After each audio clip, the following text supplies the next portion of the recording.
Hi everyone, this is Caitlin and this is my Module 12 reflection. So for question number 1, it was using information from the provided resources.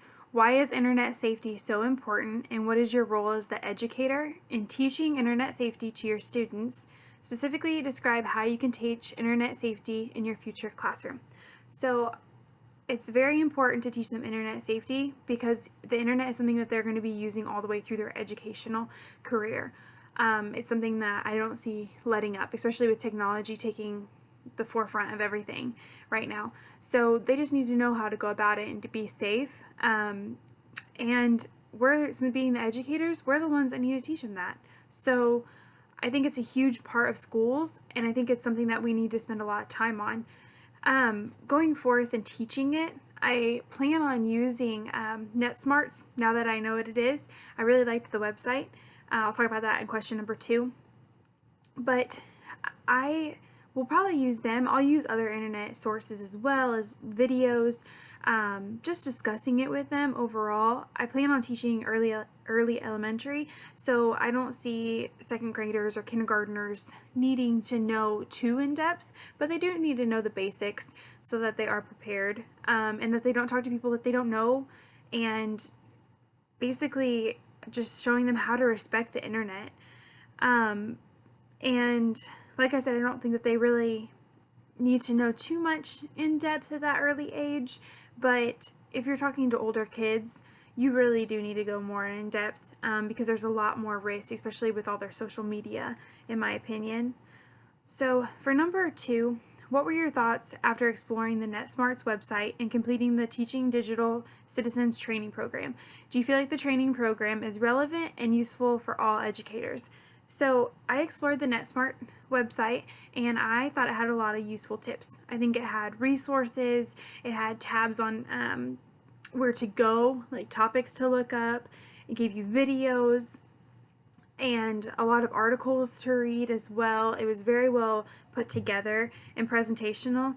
And it went anywhere from like autism wondering to sex trafficking. So again, I know that you wouldn't, all those different topics, you wouldn't explain with an early elementary education, but when it came to the sex trafficking one, that was in the older kids. It actually, you could break it down by grade level as well. So I thought that was really cool because if you're teaching a certain grade, obviously you're going to go to that grade level.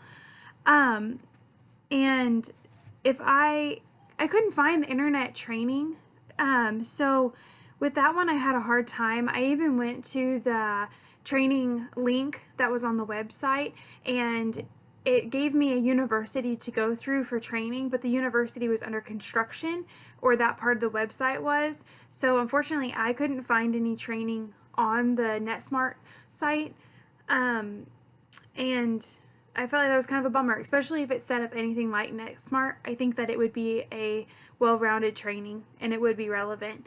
So then for number 3, reflect on the main points described in the youth safety article and describe the useful information you were able to take away from the article. So the main part that I got from the article was how to keep our kiddos safe from cyberbullying, how parents can help them, and then it talked about intergenerational gaps in there as well. Basically how it changes through the generations. And then cyberbullying was like one of the main points and kind of like one of the first main things to read, which is very important for our kids today. I feel like a lot of them go through that, and it's kind of an epidemic right now, unfortunately. So the takeaway that I took from it was that we need to monitor our kids a little bit more, especially our youth, keep them understanding the internet safety and how to cope with it as well. I just think that we need to harp on what you should and shouldn't do on the internet and the reasons why, especially with older kids. Let them know the reasons why. With younger kids, I'd keep it more vague. Just tell them to respect it and how to respect it. But basically, that's my Module 12 reflection. Thank you for watching.